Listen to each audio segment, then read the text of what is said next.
बिस्मिल्लाहिर्रहमानिर्रहीम। नाज़रीन अस्सलाम वालेकुम, मैं हूँ इमरान वसीम।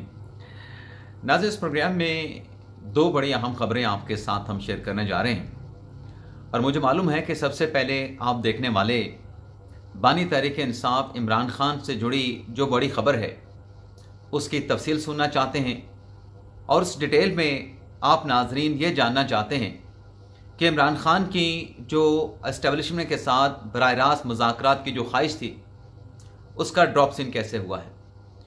तो अपनी इस बड़ी खबर से आज के प्रोग्राम का आगाज़ करेंगे और फिर आप देखने वालों को ये बताएंगे कि सुप्रीम कोर्ट में जो जजेस ट्रांसफ़र केस की समाअत हुई है, आज की अदालती कार्रवाई में attorney general for Pakistan Mansoor Usman Awan, जिन्होंने अपने दलाइल मुकम्मल किए, उन्होंने आज कौन सा बमशेल गिराया और जस्टिस मोहम्मद अली मज़हर, जो कि 5 रुकनी बेंच के सरबराह हैं और इस्लामाबाद हाई कोर्ट के 5 जजेस की दरख्वास्त के ऊपर समाअत कर रहे हैं, आज उन्होंने जस्टिस मोहम्मद अली मज़हर साहब ने हाई कोर्ट के 5 जजेस पर क्या बिजलियां गिराई हैं।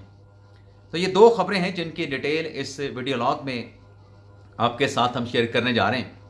लेकिन प्रोग्राम का आगाज़ करने से पहले आपसे दरख्वास्त के चैनल को सब्सक्राइब कर लें, बेल आइकॉन का बटन प्रेस करें, वीडियो पसंद आए तो इसे लाइक और शेयर ज़रूर कीजिएगा। तो पहली खबर कि इमरान खान साहब ने इस ख्वाहिश का इजहार किया कि मैं अडयाला जेल में बैठा हूँ, एस्टेब्लिशमेंट आए और आके मेरे साथ मुज़ाकरात करे, मेरे साथ बातचीत करे। तो मामला नाज़रीन ये है कि आज मंगल का दिन और मंगल का दिन इमरान खान का अपनी फैमिली और अपनी लीगल टीम के साथ मुलाकात का दिन था। आज इमरान खान साहब की 2 बहनों की मुलाकात हुई, नौरीन खानम की और उज़मा खान की, और लीगल टीम में से इरफान न्याजी और खलील अहमद अवान की मुलाकात हुई। एक तीसरी शख्सियत और भी हैं, सलमान खरल, जो कि बुशरा बीबी साहिबा के तर्जमान हैं। उनसे मुतल्लिक भी खबर है कि वो भी आज खान साहब के साथ, बुशरा बीबी साहिबा के साथ मुलाकात करके आए हैं, लेकिन मुकम्मल कन्फर्मेशन नहीं है। लेकिन इमरान खान साहब की जो तीसरी बहन है नाज़रीन, अलीमा खान साहबा, जो पाकिस्तान तहरीक इंसाफ को लीड भी कर रही हैं, जो ये कहती हैं कि मेरा सियासत के साथ कोई ताल्लुक़ नहीं, लेकिन अपने बयानात में वो ये ऐलान करती हैं, तहरीक इंसाफ के रहनुमाओं को, क़यादत को ये वार्निंग देती हैं कि विकेट की दोनों तरफ नहीं खेलना। जो विकेट की तरफ दोनों तरफ खेलते हैं वो पार्टी के साथ और बानी पीटीआई के साथ लॉयल नहीं। यानी पीटीआई में क्या चल रहा है, एक एक चीज़ की अलीमा खान साहबा को खबर होती है। तो अलीमा खान साहबा की गुज़िश्ता रोज़ यानी पीर के रोज़ इमरान खान साहब के साथ मुलाकात हुई थी और शायद बड़े हफ्तों के बाद, कई हफ्तों के बाद मुलाकात हुई थी। तो आज अलीमा खान साहबा और उनके साथ पार्टी के बाकी लोग, लतीफ़ खोसा, बैरिस्टर गौहर अली खान साहब, वो इस्लामाबाद हाई कोर्ट पहुँचे थे। मकसद क्या था कि जो 190 मिलियन पाउंड का जो केस है, इमरान खान साहब की जो 14 साल की और बुशरा बीबी साहिबा की जो 7 साल की सज़ा है, उसमें सस्पेंशन करा के ईद कुर्बान से पहले इमरान खान साहब की रिहाई को मुमकिन बनाया जा सके। तो बैरिस्टर गौहर साहब ने यह ज़रूर कहा है कि जो खान साहब का केस है वो 5 जून को समाअत के लिए लगा दिया गया है।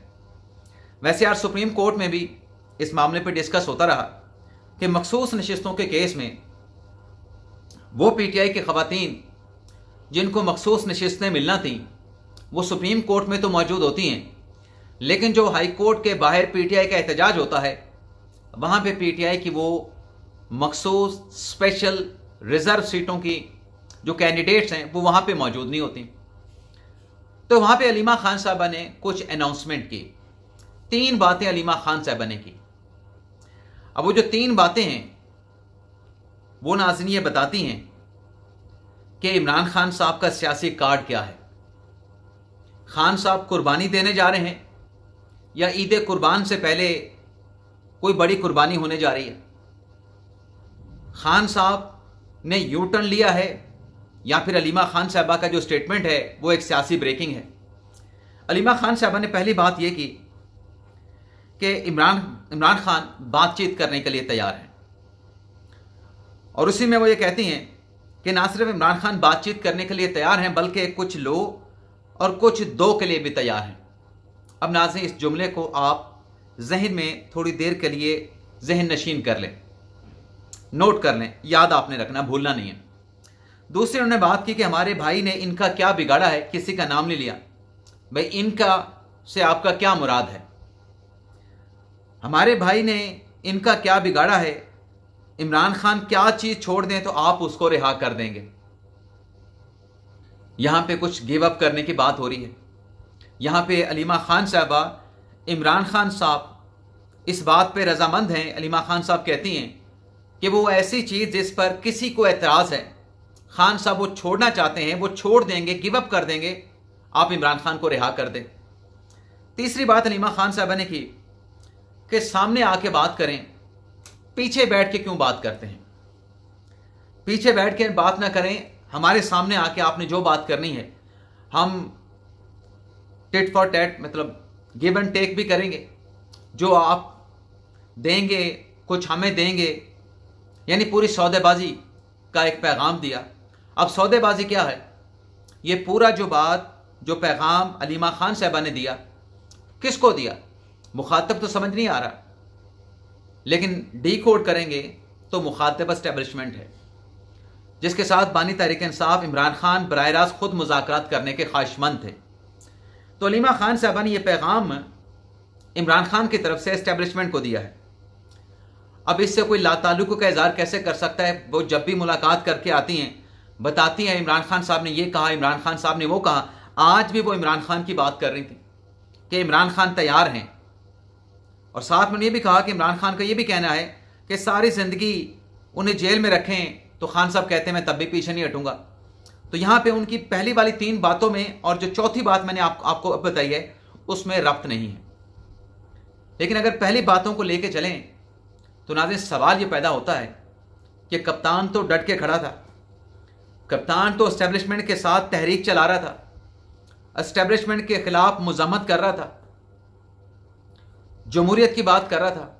क्या अब इमरान खान अपनी रिहाई के लिए डील के लिए तैयार हो गए? अगर कोई कहता है कि ये डील की बात नहीं, ये मामलात को हल करने की बात है, तो मामलात को हल करके नतीजा क्या निकालना है, आउटकम क्या निकालना है? खान साहब बाहर ही आना चाहते हैं ना, अदालतों के जरिए तो नहीं। अगर अदालतों की बात होती तो अलीमा खान अदलिया का नाम लेती, वो अदलिया का नाम हमेशा लेती हैं। आज तो उनका मुखातिब पिंडी था, उनका मुखातिब एस्टेब्लिशमेंट था। अब ये जो बात इमरान खान साहब की अलीमा खान साहबा बता रही हैं, ये नाजरीन डील की ऑफर की गई है कि हम डील करने के लिए तैयार हैं, आप हमारे साथ बैठ के डील करें। ये एक अलग बहस है कि जिनको मुखातिब किया वो डील के लिए इनके साथ बातचीत करते हैं, इनके साथ बैठते हैं, नहीं बैठते, वो एक अलग बहस है। जब वो बैठेंगे तो फिर उनका भी पोस्टमार्टम करेंगे कि उनका बैठना ठीक था या गलत था। लेकिन नाज़रीन ये बात ज़रूर वाज़ेह होती है, खान साहब की जो ख्वाहिश है एस्टेब्लिशमेंट के साथ बराह रास्त मुज़ाकरात करने की, उसका ड्रॉप सीन ये हुआ है, उसका पोल ये खुला है कि खान साहब ये नहीं चाहते कि वो जो भी बात एस्टेब्लिशमेंट के साथ करें, डील करें, सौदेबाजी करें, बारगेन करें, गिव एंड टेक करें, वो पार्टी को पता नहीं चलनी चाहिए, वो पार्टी के रहनुमाओं को पता नहीं चलनी चाहिए। क्योंकि पार्टी के अंदर पता चली, पार्टी के लोगों के जरिए, रहनुमाओं के जरिए, पार्टी क़यादत के जरिए अगर मुज़ाकरात होते हैं तो वो बात खुफिया नहीं रहेगी।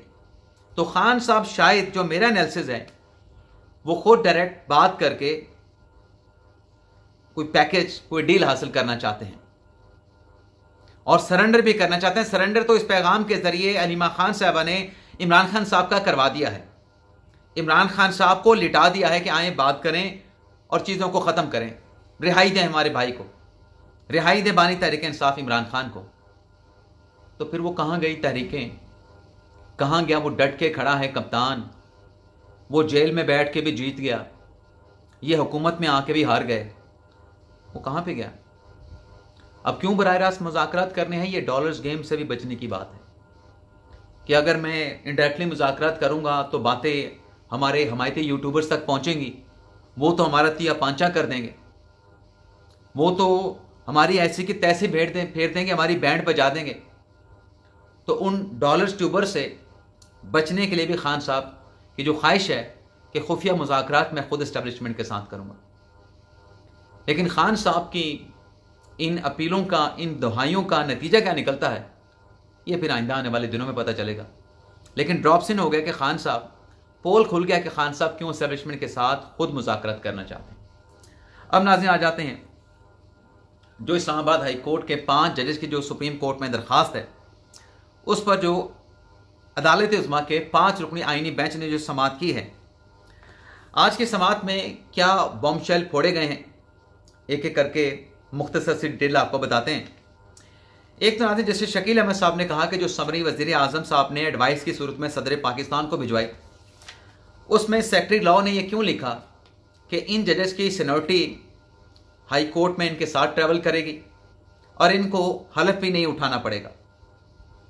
इस पर नाज़रीन अटॉर्नी जनरल मंसूर उस्मान अवान साहब का जवाब यह था, यानी उन्होंने बमशेल ये गिराया कि देखें, अगर कोई सीनियरिटी का इश्यू है तो सीनियरिटी ना चीफ जस्टिस सुप्रीम कोर्ट ने तय करनी थी, या जिस हाई कोर्ट से ट्रांसफ़र होकर आ रहे थे उस हाई कोर्ट के चीफ जस्टिस ने भी सीनियरिटी तय नहीं कर रही थी। सीनियरिटी की डिटर्मिनेशन करनी थी इस्लामाबाद हाई कोर्ट के चीफ जस्टिस आमिर फारूक साहब ने। और आमिर फारूक साहब अपने ट्रांसफ़र पे आए जजेस और जो पहले से मौजूद जजेस हैं उनके माबैन सीनियरिटी की डिटर्मिनेशन करने के लिए मुकम्मल तौर पे आज़ाद थे। अटॉर्नी जनरल साहब ने कहा कि 5 जजेस ने अपने chief justice Islamabad high court Aamir Farooq के पास रिप्रेजेंटेशन फाइल की और आमिर फारूक साहब ने उस रिप्रेजेंटेशन पे सीनियरिटी का फैसला किया,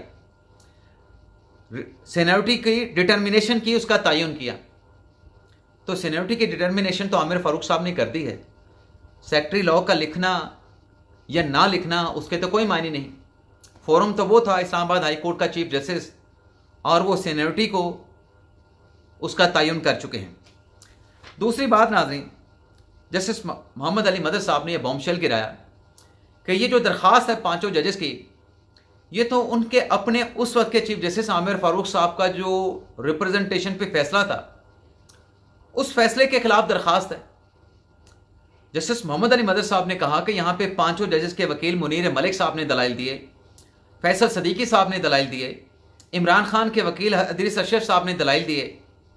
किसी वकील ने जिस फैसले के खिलाफ ये 5 जजेस ने रिप्रेजेंटेशन फाइल की है, उन वकला में से उन वकला ने ना तो 5 जजेस की रिप्रेजेंटेशन का जिक्र किया और ना उन वकला ने जो आमिर फारूक साहब का फैसला था उस फैसले का जिक्र किया, ना उस फैसले को पढ़ा। जिस पे जैसे शकील अहमद ने कहा कि उसका जिक्र करना तो दूर की बात है, उस फैसले को और रिप्रेजेंटेशन को यहां पे 5 रुकनी बेंच के सामने पढ़ा ही नहीं गया। जैसे सलाहुद्दीन पंवर साहब ने सवाल किया अटॉर्नी जनरल साहब से कि क्या आमिर फारूक साहब जजेस की सीनियरिटी डिटरमिन करने के मजाज से, अटॉर्नी जनरल साहब ने कहा कि वही मजाज थे। सीनियरिटी का तयन करने की मजाज अथॉरिटी आमिर फारूक साहब थे, क्योंकि वो इस्लामाबाद हाई कोर्ट के चीफ जस्टिस थे। इस्लामाबाद हाई कोर्ट के चीफ जस्टिस के अलावा ये सीनियरिटी कोई डिटरमिन नहीं कर सकता अनटिल अनलेस, जब तक मुतलका हाई कोर्ट का चीफ जस्टिस फैसला न दे आप किसी और फोरम पे नहीं जा सकते। नईम अख्तर अफगान साहब ने कहा कि जो सेक्शन आर्टिकल 200 का सब सेक्शन 2 है उसको पढ़ें तो वो ये बताता है कि जज का ट्रांसफर मुस्तकिल नहीं, वो आर्जी होगा। तो आपने मुस्तकिल कैसे कर दिया? जिस पे नाज़रीन जवाब ये दिया अटॉर्नी जनरल साहब ने कि देखें, हमारी जो कंसेंट हुई, जो हमारी बात हुई तीनों जजेस के साथ, सरफराज डोगर साहब के साथ, खादम हुसैन साहब के साथ या जस्टिस मोहम्मद आसिफ के साथ, उनके साथ हमारी जो बात हुई वो मुस्तकिल ट्रांसफ़र की हुई। अगर ये अबूरी ट्रांसफ़र था तो वो जजेस आके बता दें कि हमने उनसे जो कंसेंट ली वो अबूरी ट्रांसफ़र की ली, या हमने उनके मुस्तकिल ट्रांसफ़र की, उनसे कंसेंट ली लेकिन हमने उनका मयाद उसमें लिख दी। तो जो उनसे कंसेंट ली गई उसी के मुताबिक नोटिफिकेशन जारी कर दिया गया। अगर आर्जी ट्रांसफ़र की कंसेंट होती तो नोटिफिकेशन में आर्जी लिखा जाता है। ये चूंकि मुस्तकिल है तो मुस्तकिल के लिए कोई मयाद लिखने की ज़रूरत नहीं होती। फिर नाज़रीन अदालती कार्रवाई का इख्तिताम हुआ जुमेरात तक। फैसल सदीकी साहब और बाकी रिबटल में मौजूद वकला रिबटल में जो वकला थे वो आज मौजूद नहीं थे। तो जुमेरात 9:30 बजे तक ये अदालती कार्रवाई मुलतवी कर दी गई। और जो इस्लामाबाद हाई कोर्ट में जजेस की अपॉइंटमेंट के हवाले से 17 जनवरी का जो इजलास था और जो चीफ जस्टिस आमिर फारूक साहब की सुप्रीम कोर्ट में एलिवेशन का जो 10 फरवरी 2025 का जुडिशल कमीशन का इजलास था, उसके मीटिंग मिनट्स भी तलब कर लिया गया। बाकी नाज़रीन, मखसूस नशिस्तों के केस में 2 नुक्ते सामने आए हैं। मैंने कहा था कि अगर कोई नई बात हुई तो अगले व्लॉग में बताऊंगा। तो जस्टिस मंदोखेल साहब ने यह सवाल किया सुन्नी इत्तेहाद कौंसिल के वकील फैसल सदीकी साहब से कि तफसीली फैसले में मंसूर इरशाद साहब ने जो इलेक्शन कमीशन का रूल 94 है, जिसमें सुन्नी इत्तेहाद कौंसिल के अरकान को आज़ाद डिक्लेयर किया गया, क्या वो रूल सुप्रीम कोर्ट के सामने चैलेंज था? तो फैसल सदीकी साहब ने कहा कि वो रूल सुप्रीम कोर्ट के सामने चैलेंज नहीं था। यानी एक और एतराफ़ कर लिया कि जो 12 जुलाई का फैसला है सुप्रीम कोर्ट का मखसूस नशिस्तों का, उसमें सुकम है, उसमें एरर है, उसमें नक्स मौजूद है। एक और बात फैसल सदीकी साहब से पूछी गई कि आप ये बताएं कि आप कितना वक्त लेंगे अपने दलाइल मुकम्मल करने के लिए। फैसल सदीकी साहब ने कहा कि मैं तो ज़्यादा टाइम नहीं लेता, लेकिन मुझे कुछ दें, वक्त दें, मैं अपने मुकम्मल आर्गूमेंट्स अदालत के सामने रखना चाहता हूँ। अमीनुद्दीन खान साहब ने कहा कि आपने जितना वक्त लेना है आप ले लें, लेकिन कोई टाइम फ्रेम बता दें कि कितना टाइम आपने लेना है। तो यहाँ पर भी फैसल सदीकी साहब ने बात को लंबा किया है और कहा कि मुझे एटलीस्ट 2 दिन 2 समातें अपने दलाइल मुकम्मल करने के लिए चाहिए, यानी जुमेरात का दिन भी और जुमे का दिन भी। अब आप ये देखें कि जो नजर सानी वाले हैं उन्होंने तो 1.5 घंटा दलाइल दिए, एक समात में अपने दलाइल मुकम्मल कर लिए। फैसल सदीकी साहब आज भी दलाइल देंगे, जुमेरात को भी देंगे और जुमे को भी देंगे।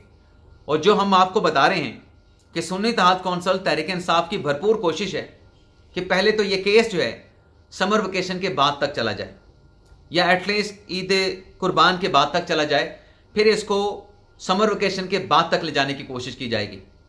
और दूसरे प्लान ये है, कोशिश ये है कि अगर 80 नशिस्तें रिजर्व सीटें हमें नहीं मिलती 12 जुलाई के फैसले के मुताबिक, तो एटलीस्ट जैसे जमाल खान मंदोखेल का जो फैसला है, जिसमें तहरीक इंसाफ सुन्नी इत्तेहाद कौंसिल ये समझती है कि हमें 39 सीटें मिल जाएंगी, रिजर्व 39 सीटें मिल जाएंगी, तो एटलीस्ट मंदोखेल साहब वाला जो इख्तलाफी नोट है वही मेजॉरिटी फैसला बन जाए।